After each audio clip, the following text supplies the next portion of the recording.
रामगढ़ पचवाड़ा थाना क्षेत्र के अमराबाद गांव में स्थित सरकारी स्कूल के शिक्षक पर छात्रा को भगाकर ले जाने का आरोप लगाते हुए भामाशाह प्रहलाद मीणा के नेतृत्व में ग्रामीण और परिजनों ने स्कूल के गेट पर शिक्षक धनपाल मीणा की गिरफ्तारी की मांग को लेकर धरना प्रदर्शन शुरू कर दिया। पुलिस प्रशासन के अधिकारी मौके पर पहुंचे और ग्रामीणों से बातचीत शुरू की।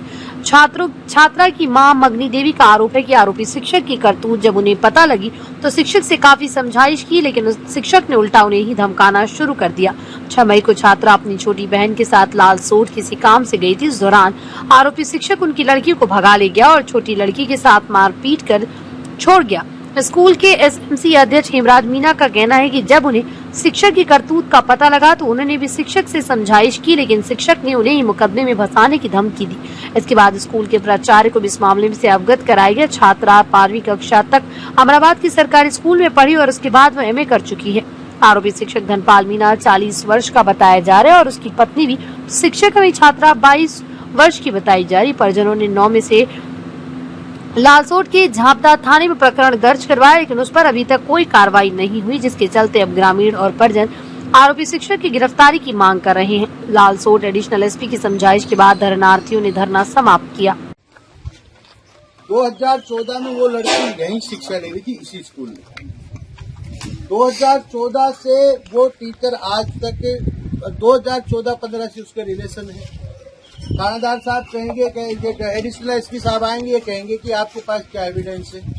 उसके जो मोबाइल है जिसमें जब भी उसने धमकी दी है, जिसमें उसने बाकायदा ये कहा है कि मेरा 10 साल से रिलेशन है, और कोई आदमी रिकॉर्डिंग पे मोबाइल पे अगर ये बोल रहा है कि 10 साल से रिलेशन है, तो 10 साल पहले उस लड़की की वो करके और आप उसका पोस्ट को दाखिल कर सकते हो, ये नियम है।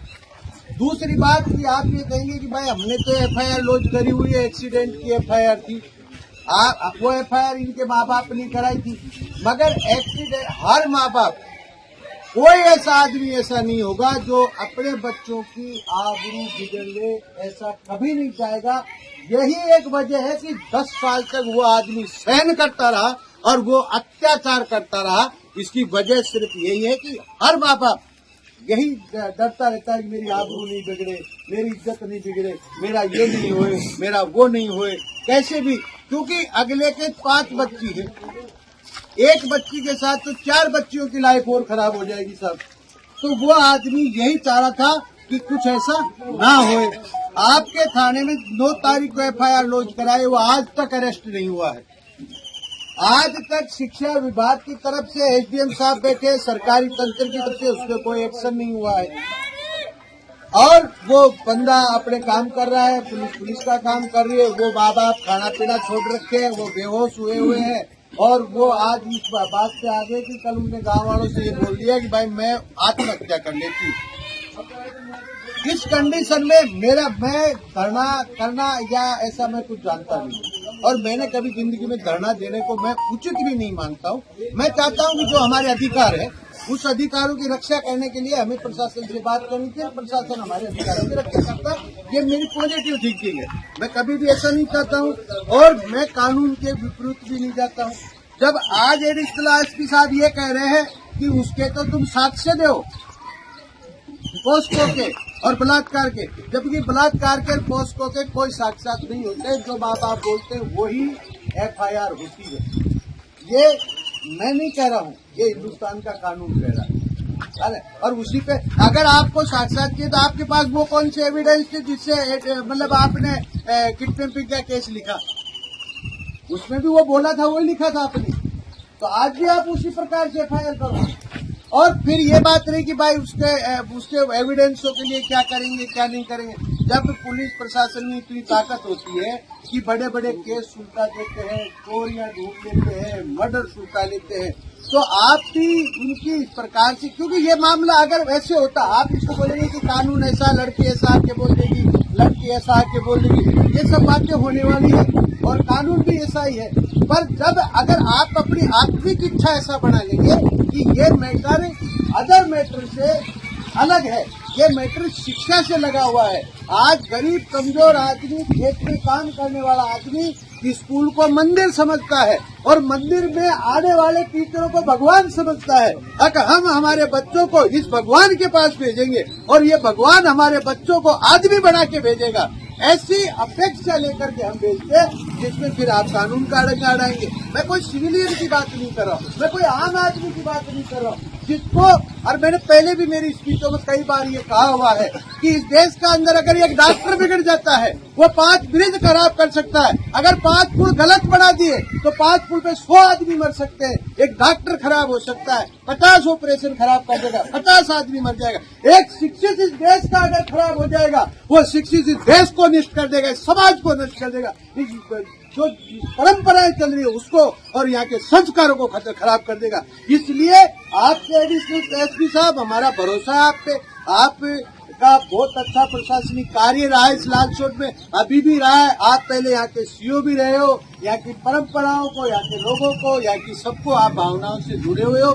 मेरा आपसे निवेदन है कि इसको कानून की प्रक्रिया से मत जोड़ो, इसको यहाँ के संस्कारों से जोड़ो, यहाँ की शिक्षा से जोड़ो। ताकि ये राजस्थान सरकार का कितना बड़ा दुर्भाग्य है कि जो आज इस राजस्थान के अंदर शिक्षक नाम से जिनको गुरुजी मानते हैं, जिनको हम प्रणाम करते हैं, हमारे बच्चे भाई साहब कहते हैं तो वे ढोक कहते हैं, हम भी आज तक ढोक कहते हैं। यहाँ के प्रिंसिपल साहब से पूछ लो कि प्रहलाद जी का आपके पास फोन आता है, क्या बोलते हैं? गुरुजी प्रणाम या गुरुजी ढोक कहते हैं, क्योंकि हमारे बच्चे भी ढोक देते हैं, हम भी ढोक देते हैं, हम उनको भगवान मानते हैं। और उन परिस्थिति में ऐसा अगर कार्य हो रहा है तो ये दुर्भाग्यपूर्ण घटना है। और इसी प्रकार से कानून से, प्रशासन से, मैं तो हमारे बिहारी भाई साहब से सुबह कहा कि आज इस देश का कितना बड़ा दुर्भाग्य है।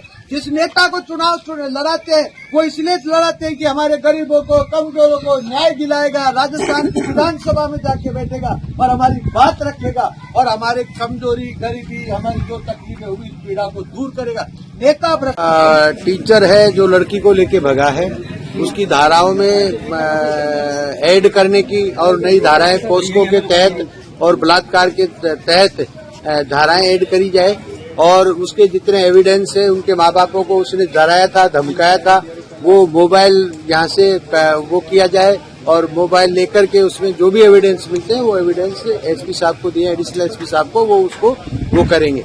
और उन्हें ऐसा भरोसा दिया है कि जैसी जनभावना है, जैसे लोगों की भावना है, उस प्रकार से हम कार्रवाई करेंगे। क्या एडिशनल एसपी की समझाइश पर धरना समाप्त कर दिया गया? बिल्कुल समाप्त कर। कितने घंटे तक चला धरना? ये सुबह 6 बजे से लेके और अभी 12 बजे तक चला। Thank you. उच्च अधिकारी आ रहे हैं, उच्च अधिकारी पिछले इसके अनुसार निर्णय लेंगे। तो 9 दिन पहले रिपोर्ट दर्ज हो गई थी, उस पर आज तक भी कोई कार्रवाई नहीं है इस मामले में। एक खाली जगह में पुलिस प्रशासन ठीक का कहना ये है कि इनके विद्यालय में शिक्षक है, सरकारी शिक्षक है, वो अभी कभी स्टूडेंट रही थी, आज तो स्टूडेंट उसकी नहीं है, लेकिन पहले स्टूडेंट रही थी, तो उसको वो भगा करके ले गया। ऐसी एक एफआईआर जो है ऑलरेडी झापड़ा थाने में दर्ज हो रखी है और उसके मामले में चल रहा है, इन्वेस्टिगेशन चल रहा है। इनकी मांग ये है कि साहब वो सिर्फ भगाने का ही मामला नहीं है, वो बल्कि उसकी नाबालिग अवस्था में भी उसने उसके साथ संबंध बनाए हैं और उस एक तरीके से उसने उसके साथ बलात्कार भी किया है। तो हमने ये आश्वासन दिया है कि चूंकि एफआईआर तो दर्ज हो चुकी है, लेकिन आप जो भी साक्ष्य पेश करना चाहें, जिस किसी के भी बयान कराना चाहें, वो अनुसंधान अधिकारी यहीं मौके पे आ जाएंगे अभी और वो उनके बयान नोट कर लेंगे। आपके साक्ष्य जो भी आप देना चाहें वो साक्ष्य भी पत्रावली में शामिल कर लेंगे। आपको किसी प्रकार की कोई साक्ष्य की रसीद चाहिए तो हम रसीद भी दे देंगे और सारी कार्रवाई हम अभी करवा देते हैं ताकि आपका जो भी आपके पास साक्ष्य है वो नोट कर लेंगे और मेरिट के अनुसार उस केस में निस्तारण हम करेंगे। अगर कोई पोक्सो एक्ट या 376 जैसी कोई धाराएं बनती है, बलात्कार जैसी धाराएं बनती है, तो बिल्कुल उसमें ऐड करेंगे, लेकिन वो सब साक्ष्यों के आधार पर। तो सर ये माना जाए कि धरना समाप्त हो गया इनका?